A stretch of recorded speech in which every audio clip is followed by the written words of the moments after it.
हिमाचल में हुए समोसा प्रकरण ने सरकार की छवि को गहरी ठेस पहुंचाई है। समोसे की जांच के बारे में सुनकर जनता भी कुछ ऐसे चौंकी कि किसी ने सरकार की मंशा पर शंका जताई तो किसी ने सीधे मुख्यमंत्री से इसका कारण पूछ लिया। और तो और कुछ ने तो सीआईडी के अधिकारियों के पास पड़े व्यर्थ समय का भी जमकर मजाक उड़ाया। हर ओर से सरकार और खास तौर पर मुख्यमंत्री को घेरा गया। राष्ट्रीय स्तर तक सरकार की खूब किरकिरी हुई।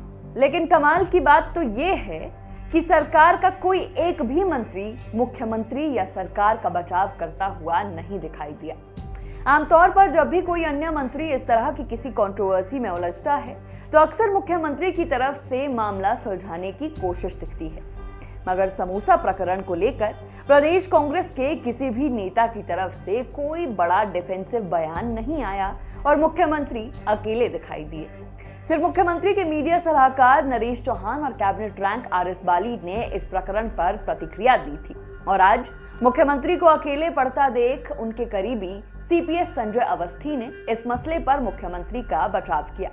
अवस्थी ने आज मोर्चा संभाला और न सिर्फ इस प्रकरण को मुख्यमंत्री से दूर बताया बल्कि भाजपा को उनका पिछला कार्यकाल भी याद दिला दिया। हम ये नहीं कह रहे कि इस मसले पर सरकार को डिफेंड किया जाना चाहिए था, बस बात इतनी है कि कौन कितना साथ है इस प्रकरण के बाद से ये एक बार फिर स्पष्ट हो गया है। खैर, कोई और साथ हो ना हो मगर अवस्थी ने आज सीएम का पूरा साथ दिया है। संजय अवस्थी ने आज विपक्ष के तमाम हमलों पर बड़े पलटवार किए हैं।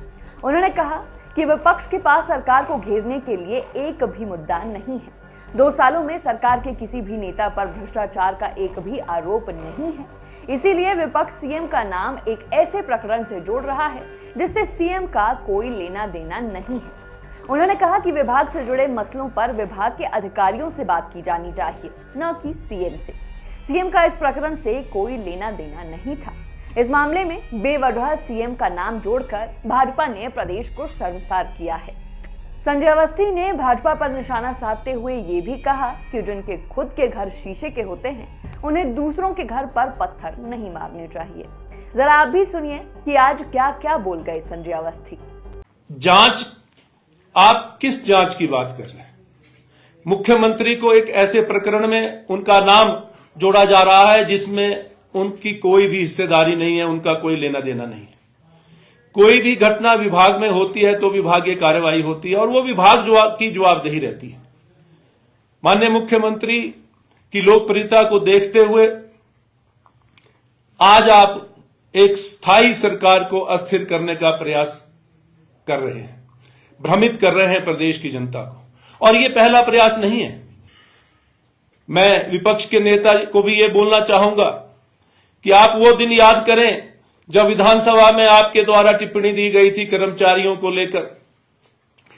कर्मचारी बंधुओं का अधिकार है अपनी मांगों को रखने का, लेकिन कोई भी शीर्षस्थ नेतृत्व यदि ये कहता है कि आप पहले रिजाइन करें, त्याग पत्र दें और तब राजनीति करें, चुनाव लड़ें, तब आप बात करें।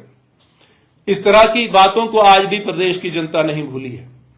आज कुछ एक लोग ऐसी भी इस बात को तूल दे रहे हैं जिन्होंने अभी अभी हाल ही में भगवा चोला पहना और वो अपने को पूर्व में सलाहकार कहते हैं। कांग्रेस के नाम पर अपना वजूद आज उन्होंने बनाया। कांग्रेस को खोखला करने का जो उन्होंने काम कांग्रेस में रहकर किया, आज वो भारतीय जनता पार्टी में जाकर उसी कार्य को फिर से करने का प्रयास कर रहे हैं। और उनका ये बयान देना, माननीय मुख्यमंत्री के ऊपर टिप्पणी करना एक हास्यास्पद बयान है। मैं ये कहना चाहूंगा कि आप अपने गिरवान में झांक कर देखें और जिनके अपने घर शीशों के होते हैं वो दूसरों पर पत्थर नहीं मारा करते। बता दें कि 21 अक्टूबर को सीआईडी कार्यालय में हुए कार्यक्रम में मुख्यमंत्री के लिए एक बड़े नामी होटल से समोसे और केक मंगवाए गए थे, लेकिन यह स्नैक्स मुख्यमंत्री को परोसने की बजाय किसी और को ही परोस दिए गए। इसमें चौंकाने वाली बात यह थी कि सीआईडी ने इसकी जांच की और कई पुलिस अधिकारियों और कर्मचारियों के बयान भी दर्ज किए गए। जब इस मामले ने तूल पकड़ा तो मुख्यमंत्री की खूब चर्चा हुई। पूरे देश में मुख्यमंत्री के नाम पर समोसा प्रकरण ट्रेंड करने लगा। इस प्रकरण को इस तरह देखा गया मानो मुख्यमंत्री ने खुद अपने समोसे गायब होने की जांच करवाई हो। हालांकि कांग्रेस ने आज उस मामले से पूरी तरह पल्ला झाड़ लिया है। ये कहा गया है कि मुख्यमंत्री को इसके बारे में जानकारी नहीं थी और ये विभाग की एक रूटीन प्रोसेस थी।